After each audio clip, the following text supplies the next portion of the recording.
पहले Bareilly cantt railway station के पास मौलाना तौसीफ रजा की डेड बॉडी मिली। वो बरेली शरीफ से अमरोहा लौट रहे थे। मौलाना की पूरी बॉडी पर चोट के निशान थे, लेकिन बरेली पुलिस के मुताबिक उन्हें मौलाना की मौत पहली नजर में हादसा लगती है। पुलिस की थ्योरी है कि मौलाना ट्रेन के दरवाजे के पास सो रहे थे, अचानक गिर गए, जिससे उन्हें चोट भी लगी और उनकी मौत भी हो गई। पुलिस की थ्योरी बोगस तब साबित होती है जब मौलाना के कॉल रिकॉर्डिंग की ऑडियो क्लिप वायरल हुई। दरअसल बरेली पुलिस इस पूरे मामले को हादसा बताकर रफा दफा करने की फिराक में थी, जबकि मौलाना के घर वाले इसे हत्या का मामला बता रहे थे। घर वालों का कहना था कि ट्रेन में उनके साथ मारपीट की गई, फिर चलती ट्रेन से उन्हें फेंक दिया गया। और घर वाले ये बात हवा में नहीं कह रहे थे, बल्कि उनके पास कॉल रिकॉर्डिंग है, जिसमें मौलाना खुद अपनी पत्नी को बता रहे हैं कि ट्रेन में कुछ लोगों ने उनको घेर लिया है, वो लोग नशे में हैं और उनके साथ बदसलूकी कर रहे हैं, मारपीट कर रहे हैं। इस रिकॉर्डिंग को सुनिए। हेलो तबस्सुम। हाँ एक शराबी मुके ट्रेन पकड़ लिया, उल्टा सीधा बोला है रे भाई। की बोलছে मारছে মুখ তোক মারছে? हाँ क्या यार वही ना, पुलिस फोन करा कत साजान पुलिस उसपे ये लोग छने की ट्रेन की छह तो लोग ला देंगे शराब पी के। भैया हेल्प करो तो यार। मामा देखो भैया देखी पुलिस वाला आपने ट्रेन धोई लिया, आपने जबरदस्ती बोले। तो सुना आपने, मौलाना अपनी पत्नी तबस्सुम से कह रहे हैं कि ट्रेन में मुझे कुछ लोग गाली दे रहे हैं, मेरे साथ मारपीट कर रहे हैं, मेरी जान को खतरा है, तुम पुलिस को फोन करके बता दो। और अगले ही दिन बरेली के जंक्शन के पास रेलवे ट्रैक के किनारे झाड़ियों में मौलाना का शव बरामद होता है, जिस पर कई सारे चोट के निशान थे और ये निशान मारपीट की तरफ इशारा कर रहे थे।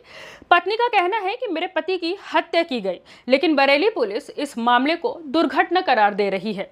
पुलिस के मुताबिक प्रथम दृष्टया जांच में किसी भी प्रकार की मारपीट, झगड़े या साजिश का प्रमाण नहीं मिला है।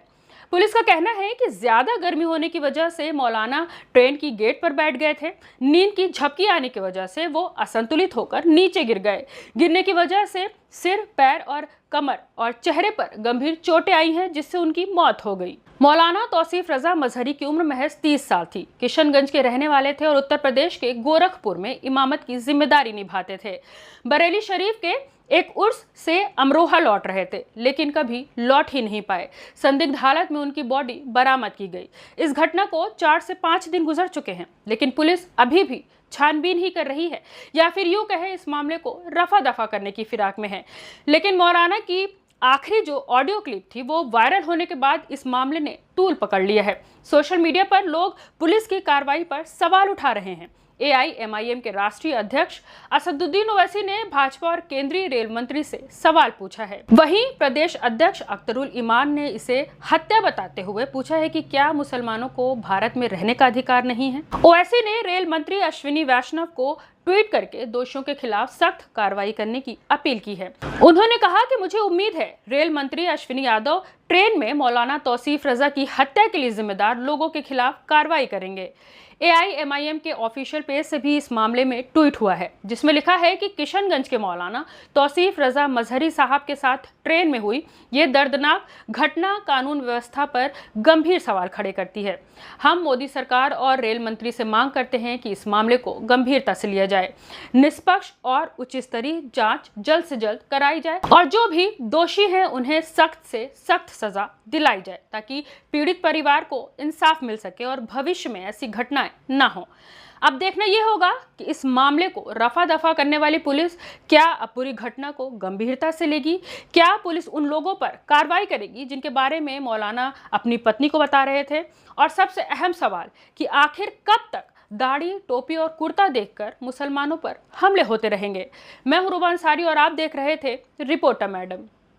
ये बात हमारे लिए, मिल्लत इस्लामिया के लिए, इस मुल्क के लिए निहायती अफसोस और निदामत का है कि रोज बरोज मुसलमानों के ताल्लुक से इस मुल्क में नफरत की हवा तेज होती चली जा रही है। मोदी जी और योगी जी के सरकार में मुसलमानों का जीना गोया मुश्किल हो गया है।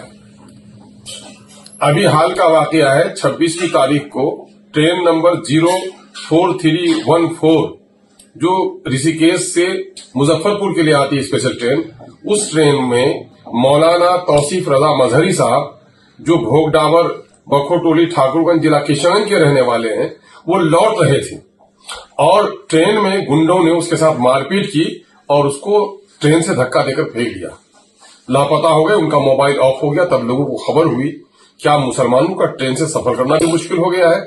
एक आलिम दीन का इस तरह का सलूक, क्या मोदी जी, योगी जी, क्या हम लोगों को मुसलमानों के इस मुल्क पर रहने का हक नहीं है?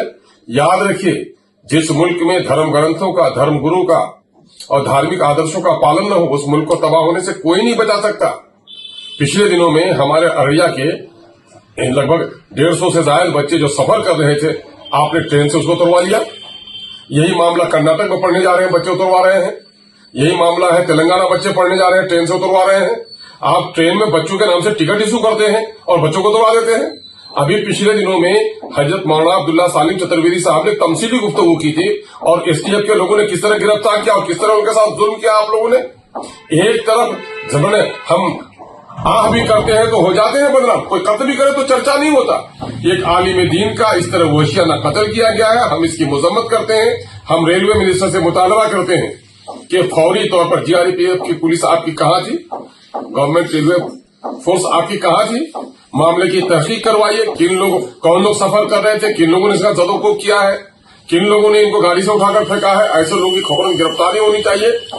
मौलाना का इस संगीन जुर्म मौलाना के साथ हुआ है, उसका मुआवजा उसके घर वालों को दीजिए और इंसाफ का अमल कीजिए। और हम आपसे मुतालबा करते हैं, खासकर हम देश के प्रधानमंत्री से, कि मुसलमानों की तो जो नफरत की हवा फैलाई जा रही है, अगर इस नफरत की आग को आपने बुझाने का काम नहीं किया, मुसलमानों का नहीं सिर्फ देश का नुकसान होगा। ये अच्छा नहीं है। हम मिल्ली तंजीमों के सरबराहों से भी कहेंगे कि हमारी मिल्ली तंजीमों के सरबराहान इस मामले में सर जोड़कर बैठे। क्या इस मुल्क में दाढ़ी टोपी रखकर सफर करना मुश्किल हो जाएगा?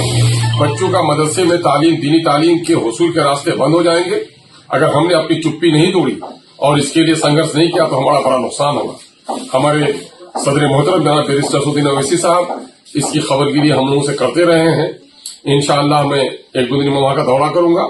हमारे जो मुकामी लीडर हैं, जनाब मुखिया गुलाम हसनैन साहब जो एमआईएम के कैंडिडेट रहे, वो मरहूम के घर पर गए, उनके लोगों को दिलासा दिया है। हम अल्लाह रब्बुल इज्जत से दुआ करते हैं कि मरहूम की अल्लाह मगफिरत फरमाए और उनके पसमानदगान को सब्र जमील अता फरमाए। एक नेक काम से वो आ रहे थे, हजरत ताजु सरिया रहमतुल्लाह अलैह के उससे लौट रहे थे।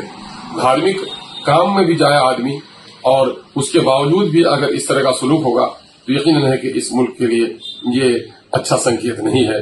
यहाँ पे सौहार्द को जाना हम सबकी जिम्मेदारी है। हम हुकूमत वक्त से इंसाफ का मुतालबा करते हैं।